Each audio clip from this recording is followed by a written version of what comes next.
They'll come back for her. That was the first thought that hit me when the door slammed. Not if, not maybe, just when. Because people like my family don't leave anything behind unless they think it's already worthless. The hallway still smelled like rain and expensive perfume. Their car engine faded down the street, smooth and quiet, like nothing important had just happened, but something had. They left her, right in the middle of my living room. A rusted wheelchair, 2 scuffed suitcases, a plastic bag of pill bottles that rattled when I touched it, and my grandmother sitting there, completely silent. I didn't move at first. I just stood by the door, my hand still on the knob, staring at her like my brain hadn't caught up yet. Like if I waited long enough, this would rewind. It didn't. She slowly tilted her head up, looking at the cracked ceiling like she was taking inventory of the place she'd just been dumped into. No crying. No panic. Just quiet. That scared me more than anything. I should probably explain something. By the time all this happened, I was 29. My name's Claire Walsh, and I had gotten very, very good at surviving on almost nothing. 2 jobs, one during the day in a gray cubicle entering medical billing codes until my eyes burned. Another at night in a greasy diner, carrying plates and pretending I wasn't exhausted. Every dollar I made was already spent before it hit my account. Rent, debt, food, barely. There was no extra. No backup plan. Which is ironic, because in my family, I was the backup plan. My brother Nolan, he was the investment. The one who got funding, attention, applause. The one they talked about at dinner like he was already successful, even when he wasn't. Me, I got remembered when something needed to be handled, or fixed, or cleaned up. And apparently, now that included this. I picked up one of the suitcases. It was lighter than it should have been. Way lighter. Mom said, "Just a few weeks," I muttered, more to myself than to her. No response. Of course not. The stroke had taken her voice almost a year ago. Took half her body with it, too. That's what they told everyone. That she was gone. That there was nothing left inside.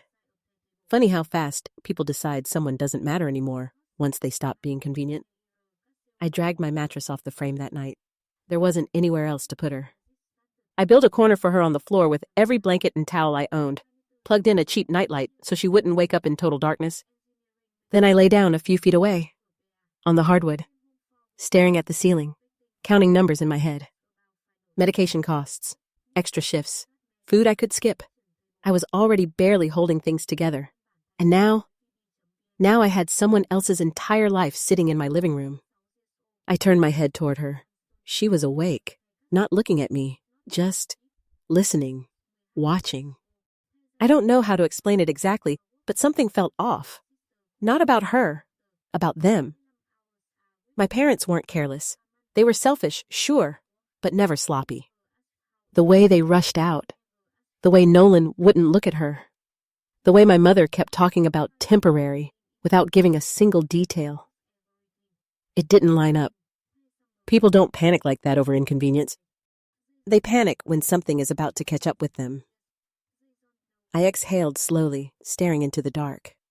Because deep down, I already knew. They didn't leave her with me because they were overwhelmed. They left her with me because they needed her out of the way. And whatever they were hiding, it hadn't caught up to them yet. But it was getting close. The first time I tried to lift her, I almost dropped her. Not because I wasn't careful, because I had no idea how heavy a human body feels when it can't help you at all. Her weight shifted suddenly, and my arms locked up in panic. Okay, hold on, I whispered, like she could somehow catch herself. She didn't.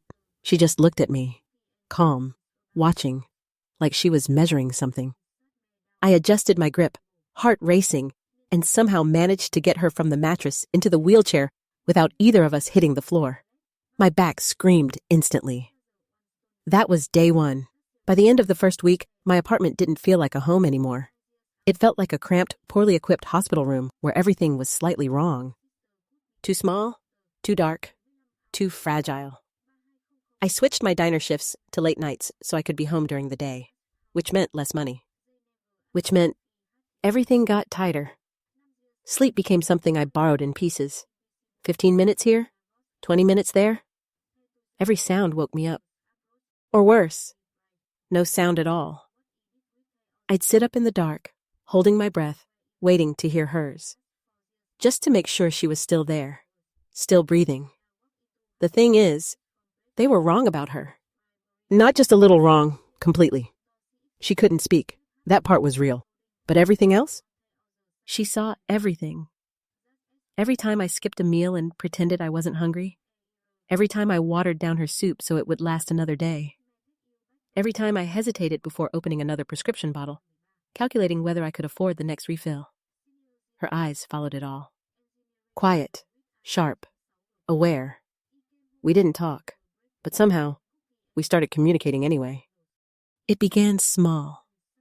One tap of her finger on the table meant she needed water. 2 taps meant something felt off. Too hot, too cold, too much. And then there was the third one. 3 slow, deliberate knocks. Deliberate? I didn't understand it at first. Until one afternoon, my phone rang. I answered, hoping, stupidly, that my mother might ask how she was doing. "Is she stable?" she asked immediately. No greeting. No warmth. "Yeah," I said carefully. "She's eating. Can she hold a pen yet?" I froze. "What?" "She needs to sign some updated paperwork," my mom continued, like she was discussing a grocery list. "It's routine." Routine. I glanced over at my grandmother. She was staring straight at me. And then, knock, knock, knock, slow, heavy, unmistakable. 3 taps. Something cold slid down my spine. "She can barely hold a spoon," I said quietly. There was a pause. Then my mother exhaled. Not frustration. Relief. "Oh," she said. "Okay. Keep me updated." The call ended. I stood there, phone still in my hand, feeling like I had just missed something important. Or maybe just stepped too close to it. That night, I opened her suitcases. I expected something, anything that felt like her. But there was nothing. 5 sets of cheap clothes, worn down, generic, no personality. No jewelry, no books, no photos, not even the small things people keep without thinking. It didn't look like someone packed for a temporary stay. It looked like someone had erased her. Like they had gone through her entire life and decided what was worth keeping and what wasn't. I sat on the edge of the mattress, holding one of the shirts. It smelled like detergent, not like her. I didn't realize I was shaking until I dropped it. This wasn't about convenience. This wasn't about care. This was something else. Something planned. Because people don't strip a person down to nothing unless they want them to disappear. And suddenly, the way they left that night didn't feel careless anymore. It felt urgent, like they were trying to finish something, and she was the only thing standing in the way. Nolan showed up carrying a gift basket big enough to block half my doorway. Pears, fancy cheese, crackers in a tin, the kind of overpriced apology people buy when they want to look thoughtful without actually feeling anything. He smiled when I opened the door. That smile used to work on everybody. It made teachers soften. It made investors lean in. It made women forgive things they shouldn't have. Growing up, I learned that when Nolan smiled like that, he was either selling something or covering blood with silk. "Claire," he said warmly, like we were close. "You look tired." I didn't invite him in. He stepped inside anyway. His coat probably cost more than my monthly rent. His shoes clicked against my floor like they were offended to be there. He set the basket on my counter and looked around the room with the careful expression of a man pretending not to judge what he was absolutely judging. "I know things have been difficult," he said. I folded my arms. "That's one word for it." He let out a small laugh, like I was being difficult in a charming way. Then he started talking. "Not really to me. More like over me." He drifted into that polished business voice he used when he wanted to drown people in language until they stopped asking clear questions. Asset protection, timing issues, family pressure, legal exposure, short-term restructuring. He made it all sound technical and urgent, and slightly too complicated for me to understand. I stood by the sink and let him go on. The whole time, he never looked at my grandmother. Not once. She was sitting right there in the corner of the room, fully awake, fully aware, and to him, she may as well have been a lamp. After 10 minutes of that garbage, I cut in. So, this is about paperwork, right? His mouth stopped moving. Just for a second. Then he blinked and smiled again, but tighter this time. It's about protecting everyone. No, I said. It's about getting her signature. His jaw flexed. You have no idea how complicated this is, he said. There are probate risks, tax exposure, potential freezes on certain accounts. I glanced past him. My grandmother was staring at the side of his face with a look so sharp it almost made me flinch. Then her left hand lifted. Once. Twice. 3 times. The sound of her knuckles against the chair arm landed low and solid in the room. My stomach turned. Nolan kept talking, but I wasn't listening anymore. 3 taps. Danger. Lie. Do not trust this. He must have realized he wasn't getting anywhere, because he changed tactics fast. His voice softened. He started acting wounded, like he was the one carrying the family on his back. Like I was being unfair. Like he was trying to save us from some disaster I was too stubborn to see. I just stared at him until he ran out of sentences. Finally, he grabbed his coat. Think about what's best for everybody, he said on the way out. No, I said. You do that. He left the basket behind. I threw the berries out 2 days later when they started to rot. The next move came from my mother. An email. No, how are you? No, how is she? Just an attachment and 3 lines of fake concern wrapped around a bribe. She called it support. Said the family wanted to make things easier for me. Said if I'd cooperate, they could arrange a monthly payment to help with expenses. I opened the document on my phone at the kitchen table and spent nearly 2 hours squinting through legal language that felt designed to confuse rather than explain. At first glance, it looked medical. By page 4, it stopped pretending. Buried in the middle of the wording was authority far beyond basic care decisions. Whoever controlled that document would gain access to a private investment portfolio I had never even heard about. That was the first moment the shape of it changed in my head. This wasn't about moving money around after a tragedy. This was a grab. A full one. My phone rang later that afternoon. I answered and put it on speaker. Well? My mother snapped. Did you print it? No? A beat of silence. Excuse me? I said no. Her voice sharpened immediately. Claire, stop acting like a child. I'm not putting a pen in her hand. That was it. The mask came off. She went straight for the old targets. My failures, my debt, my apartment. My job, my so-called jealousy. She talked like I'd been waiting my whole life to sabotage the family because I couldn't stand seeing Nolan succeed. I stood there, listening to her rage, and for the first time in my life, I didn't shrink. I didn't explain. I didn't apologize. I didn't beg her to understand me. I ended the call while she was still talking. The quiet after that felt almost violent. That night, the room felt charged. Like something had tipped and couldn't tip back. I was pacing when my grandmother made a sharp motion with her hand. She pointed to the smaller suitcase, the one we'd barely touched. I brought it over and set it in her lap. She dug under the lining with slow, determined fingers, then tugged hard at a stitched corner I never would have noticed on my own. A seam split. From inside, she pulled out a handkerchief wrapped around something small. She placed it on the table between us. I unfolded the cloth carefully. A brass key. Old, heavy, numbered, not decorative. Not sentimental. Useful. She pushed it toward me and pressed it into my palm with more force than I thought she had left. Her eyes locked on mine, and I understood immediately that this wasn't random. She had hidden it on purpose. Kept it through everything. I closed my fingers around it. The metal felt cold and important. For 3 days, I searched in every spare minute I had. I used lunch breaks. I used the few minutes before my diner shifts. I sat in my car with my phone and typed in every number stamped on that key until one result finally clicked into place. Rivermark Savings, Old Money Bank, quiet reputation. The kind of place people use when they don't want attention.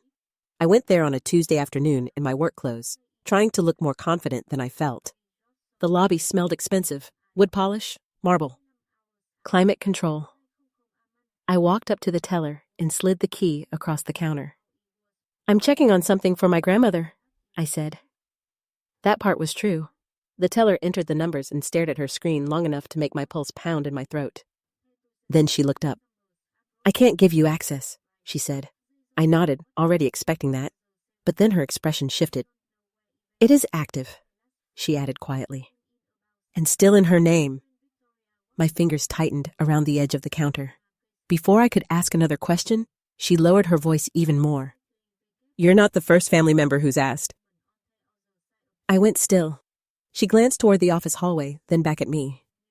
"A man was here recently. Tall, expensive suit, very aggressive. He wanted to know what it would take to access a disabled relative's box without her present." My mouth went dry. "He was told no," she said. "He did not take that well." I thanked her, took the key, and walked out into daylight that felt too bright. By then, I knew Nolan was lying, but I still didn't know how big it was. That answer started showing up in my mailbox. At first, I almost missed it. A few envelopes with law firm logos, tax notices, financial mail, all battered, all covered in forwarding labels, like they'd been rerouted multiple times before landing in my hands by mistake. I spread them out on the floor one night after work and started reading. Most of it was dense enough to make my eyes ache. Then one line stopped me cold. The family estate, my grandmother's house, had already been transferred. Not listed, not publicly sold. Transferred, for a number so low it barely counted as a sale. I checked the filing date, then checked it again. It had happened 2 weeks before her stroke. I sat there on the floor with the paper in my hand and thought about everything Nolan and my father had been bragging about last year. Their big commercial deal downtown, their scramble for capital, the sudden miracle that saved them when they'd started sounding desperate. My heart started beating harder. So I called my father. I kept my voice light, curious, careful. "I got some tax mail about Grandma's house," I said. "Did you sell it?" The explosion came so fast it almost made me pull the phone away. He didn't deny it. He didn't explain it. He went straight to rage. Told me I was too ignorant to understand adult finances. Told me to throw the papers away.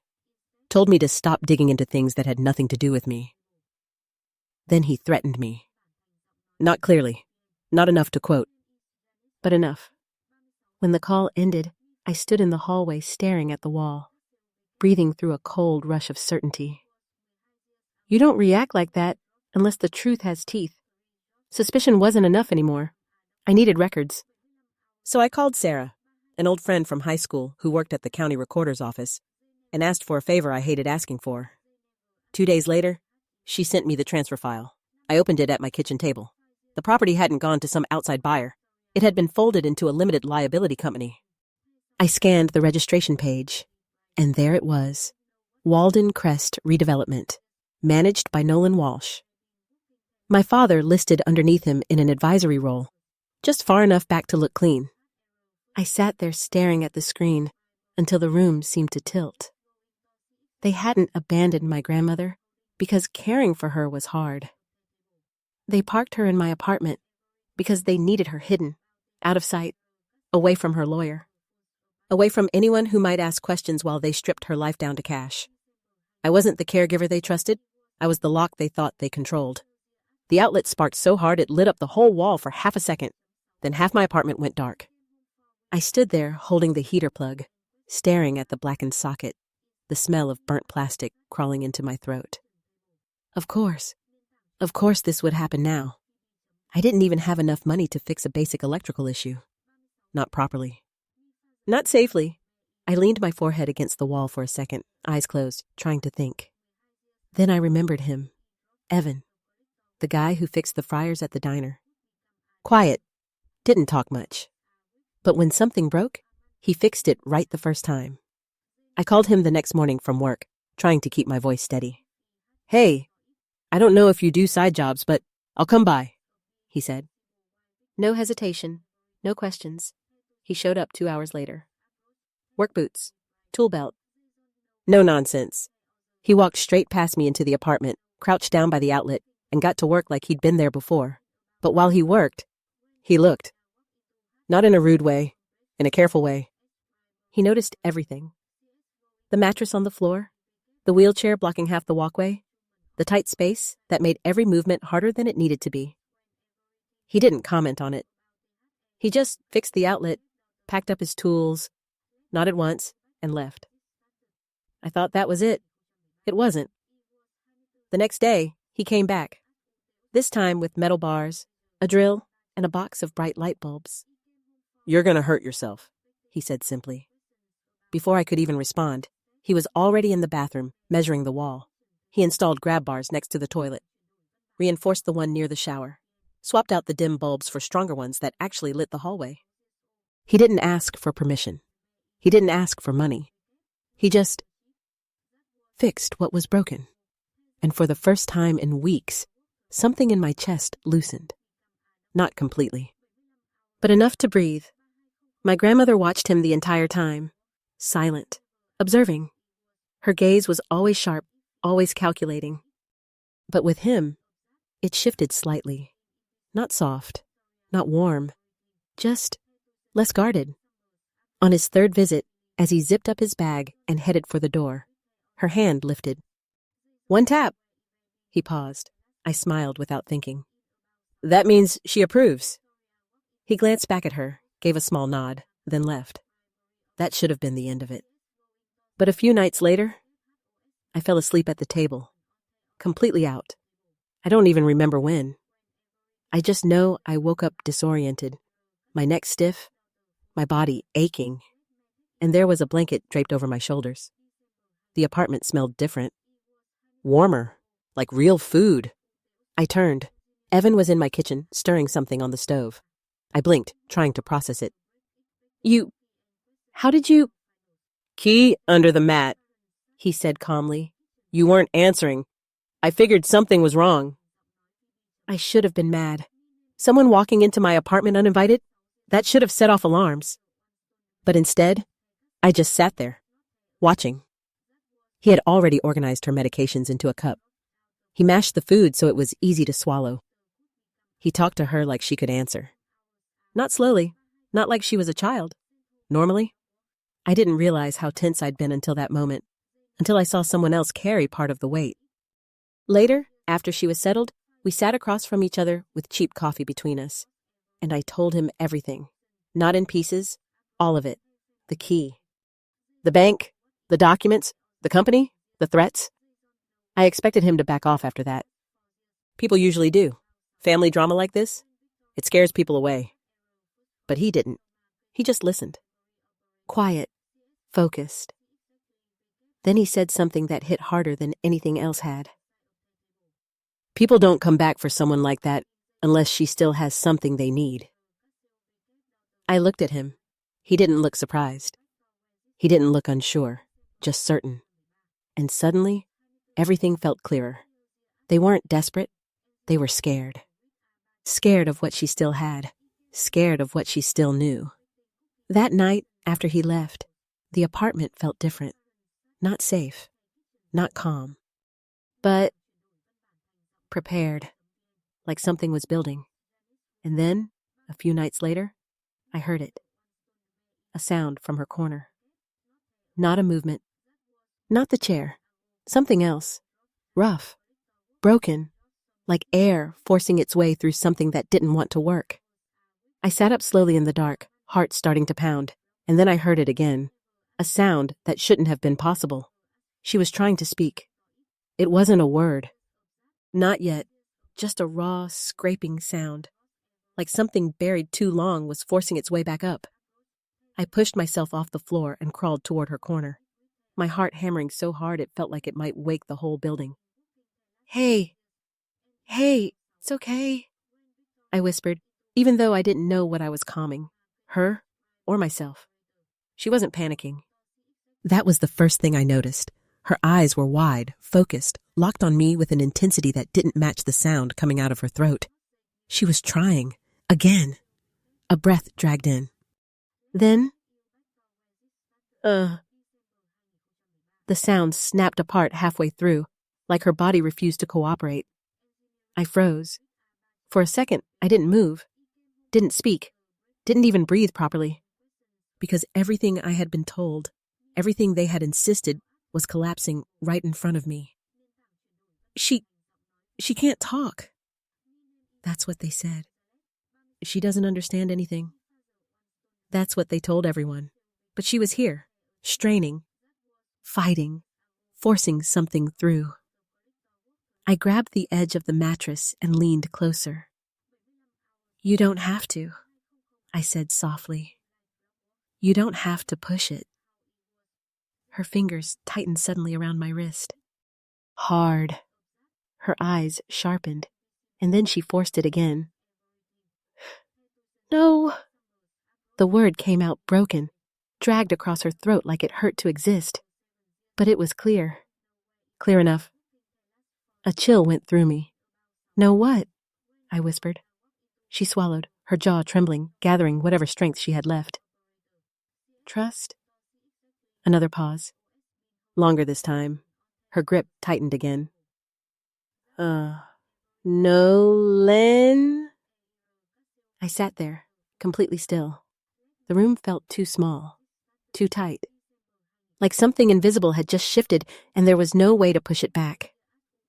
You're saying don't trust him? I asked quietly. Her eyes didn't leave mine. Slowly, she blinked once. Deliberate?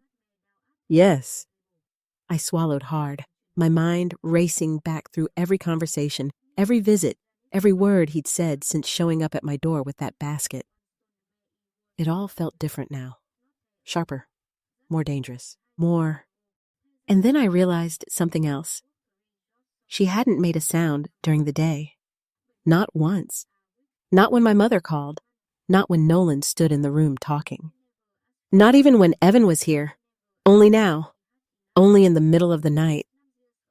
You can do this whenever you want, can't you? I said slowly. Her gaze didn't soften. Didn't apologize, but there was something there. Something like decision. She had chosen silence. On purpose. I leaned back slightly, trying to process that. All this time? She wasn't just trapped. She was waiting, testing, watching everything unfold while they believed she was powerless. A strange, uneasy feeling crept into my chest. Not anger. Not exactly. But something close to it.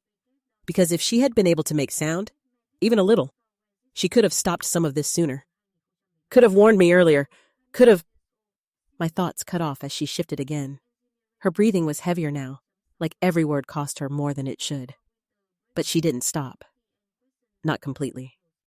Over the next few nights, it became our secret.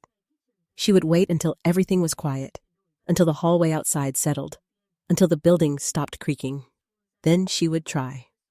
Slow, painful, fragmented.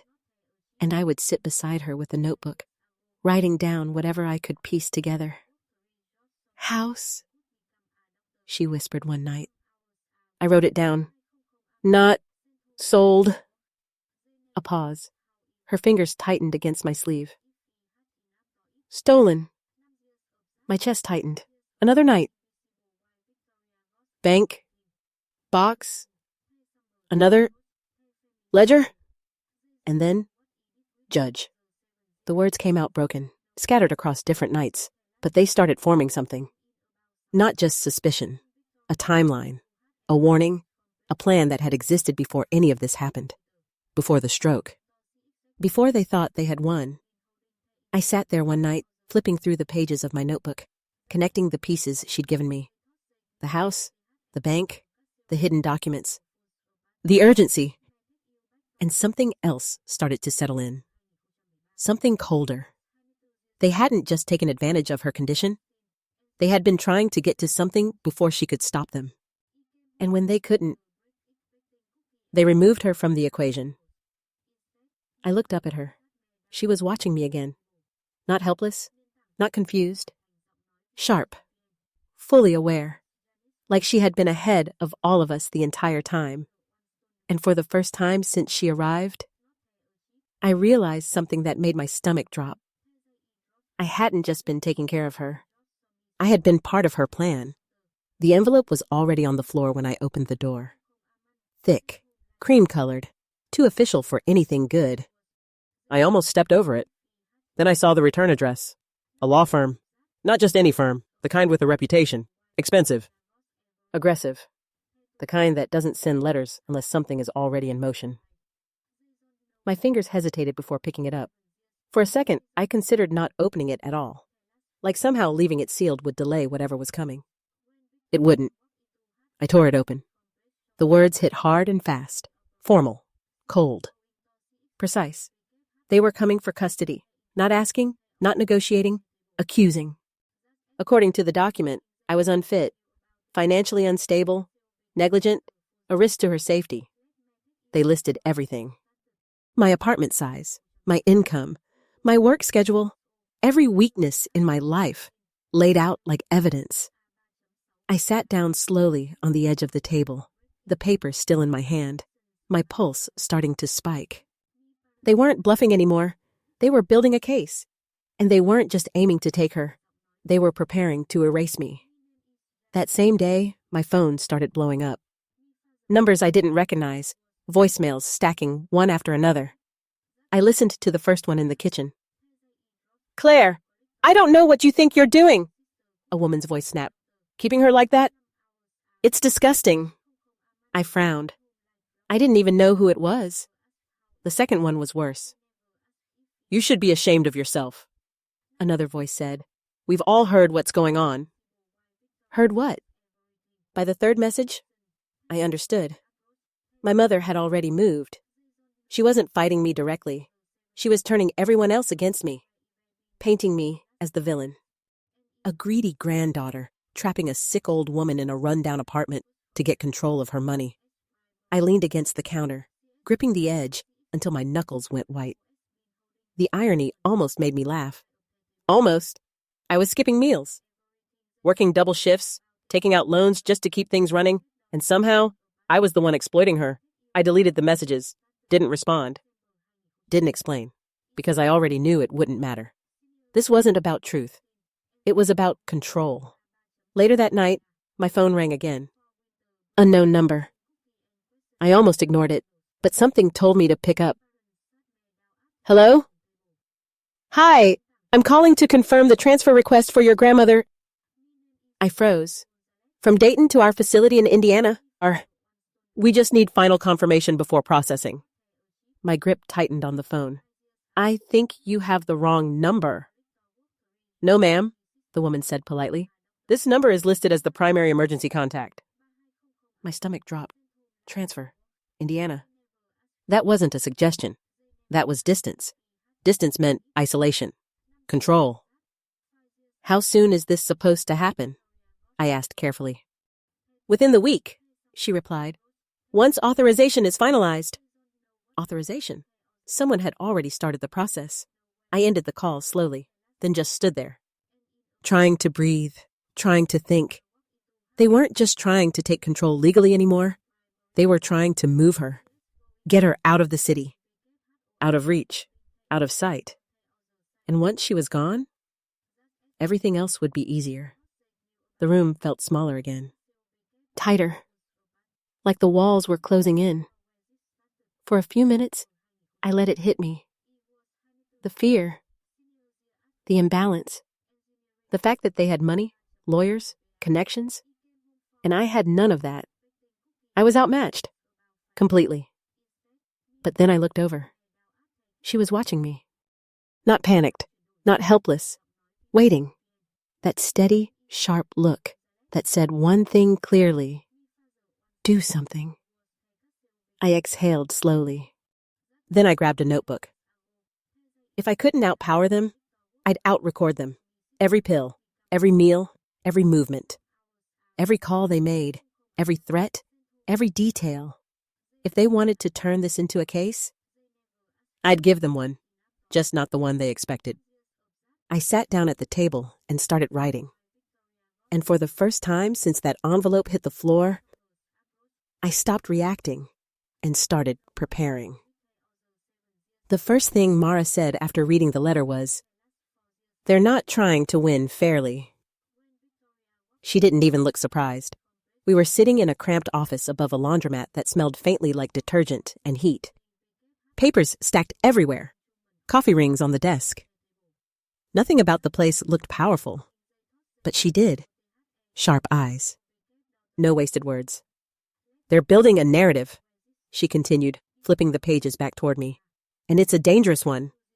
I swallowed. Dangerous how? They're turning you into the problem, she said plainly. If they can convince a judge you're unstable, negligent, or overwhelmed, they can remove you entirely. Once you're out, she tapped the paper. They control everything. My stomach tightened.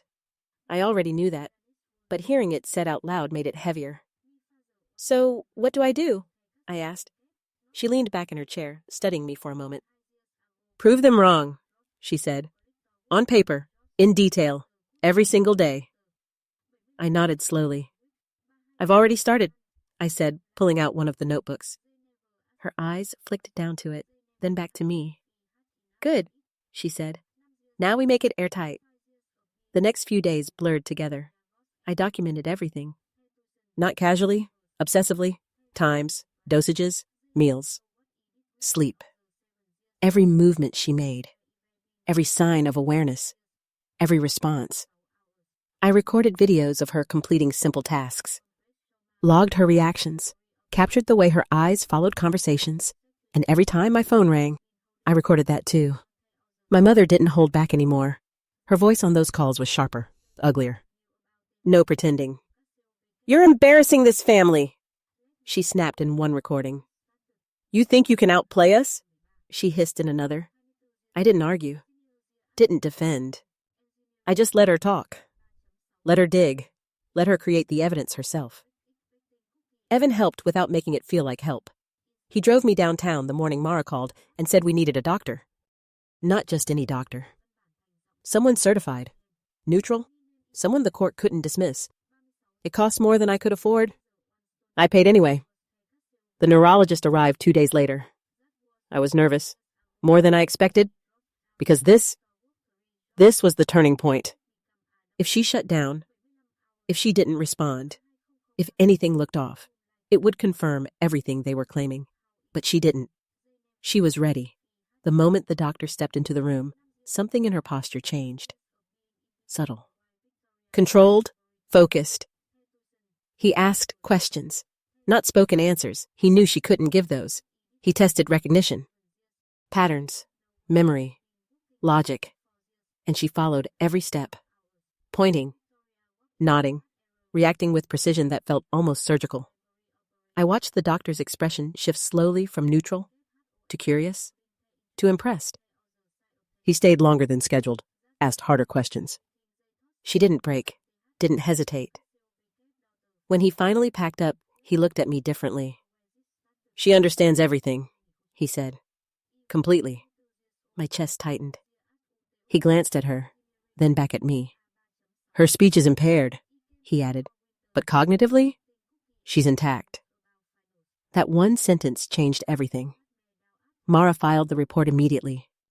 And just like that, one of their biggest claims collapsed. They couldn't call her unaware anymore. They couldn't treat her like an empty shell. But it also did something else. Something heavier. It made her dangerous again. That night, I came home exhausted, but wired. Like something had shifted and couldn't shift back.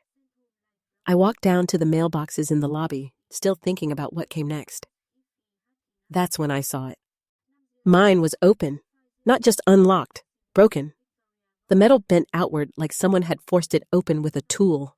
My heart dropped. I stepped closer slowly. Inside. Nothing. Empty. But I knew something had been there. I'd tracked it earlier that day. A bank envelope. Important. Gone. I straightened slowly, the hallway suddenly feeling too quiet, too still. They weren't just watching anymore. They were interfering. And if they were willing to break into a federal mailbox, then this wasn't just about winning anymore. It was about stopping me, at any cost. The courtroom was quieter than I expected. Not silent, just heavy. Like everyone in that room already felt something was about to break. Nolan sat at the front in a tailored suit, looking exactly like the version of him people trusted. Controlled. Confident, untouchable. My parents were right behind him. Calm, certain. They still believed this was just another situation they could manage, another problem they could smooth over, another person they could control. Mara stood beside me, flipping through her notes like this was routine. For her, maybe it was. For me, it felt like everything. When the judge called our case, Nolan's lawyer moved first. He spoke smoothly, carefully, painted me exactly the way they had planned. Unstable, overwhelmed, financially desperate. Someone who had isolated a vulnerable elderly woman for personal gain. Every word was polished, every accusation placed with intention. And for a moment, I felt it. That old instinct. The one that told me to shrink, to stay quiet, to let it pass. But I didn't. I stayed exactly where I was. Because this time, I wasn't alone. Mara stepped forward. She didn't raise her voice, didn't rush. She just dismantled them. Piece by piece. The medical report came first. Clear, official, undeniable. Not confused, not incapacitated, not unaware, fully present. Then the records. Every notebook, every receipt, every video. Day by day, hour by hour. Proof that everything they claimed about neglect wasn't just wrong. It was a lie. I watched Nolan's expression shift. Not panic, not yet. But something underneath it cracked. His lawyer tried to push back. Said the evidence was selective, incomplete, misrepresented. That's when Mara moved to the part they weren't ready for. The documents, the company, the transfer. She didn't dramatize it, she just showed it. The timeline, the property, the money, all of it tied together in a way that didn't leave room for interpretation. The room changed. You could feel it. The quiet turned sharp. Nolan sat straighter. My father leaned forward. My mother stopped breathing entirely. And then, they made their biggest mistake. She can't verify any of this, Nolan's lawyer said, gesturing toward the chair beside me. She's not capable. The words didn't finish, because at that exact moment, she moved, slowly, deliberately. Her hand pressed against the armrest. Her body trembled with the effort. And then, she stood. The sound in the courtroom wasn't loud. But it was enough. A chair shifting, a breath catching, a fork hitting the floor somewhere in the back. She didn't rush. Didn't struggle the way everyone expected. She just stood there, steady, and looked straight at the judge. When she spoke, her voice wasn't perfect. It carried the weight of everything she had fought through to get it back. But it was clear, sharp, unmistakable. She didn't give a speech, didn't raise her voice. She didn't need to. She told the truth, plain, direct. She named what they had done. The pressure, the manipulation, the documents they tried to force her to sign, the way they cut her off from everyone who could have helped her, the way they assumed silence meant weakness. And when Nolan tried to interrupt, tried to redirect, tried to control it again, Mara introduced the final piece. The footage, from the bank, projected clearly in front of everyone. No interpretation needed. No explanation required. Just Nolan, angry, aggressive, pushing forged documents across a counter, demanding access he had no right to. That was it. That was the moment everything ended for them. Not with shouting. Not with drama. Just exposure. The judge didn't hesitate. The ruling came down clean. Custody denied. Investigation opened, and just like that, the version of them they had spent years building collapsed. Fast. Publicly. Completely. My father lost his position within days. My mother's name started appearing in places she couldn't control. And Nolan? Nolan stopped smiling. For the first time in his life. He couldn't. 2 months later, the apartment was empty. Not abandoned, left, on purpose. We didn't take much. Just what mattered. The new house wasn't large, but it didn't need to be. Everything worked. Everything fit. No tight corners. No broken outlets. No space that made life harder than it already was. Evan carried the last box in without saying much, like he always did.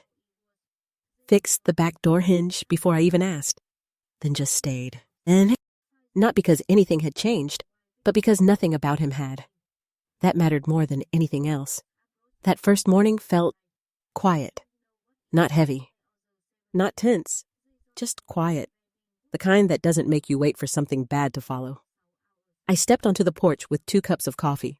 She was already there, sitting in the sunlight, holding a small packet of seeds like she was deciding where to begin again. I set the coffee down beside her, then placed the house key next to it. She looked at it, then at me. The sharp edge in her eyes, the one that had been there for so long, was gone. Not replaced, just gone. She picked up the cup slowly, took a sip, then said, in that same steady voice, "They left their mother at your door." A small pause. Then, "But you stayed." I didn't answer. Didn't need to. For the first time in my life, I wasn't waiting to be chosen. I already had been, and it had nothing to do with money, or control, or proving anything to anyone, just staying. So now I'm curious. What would you have done in my place?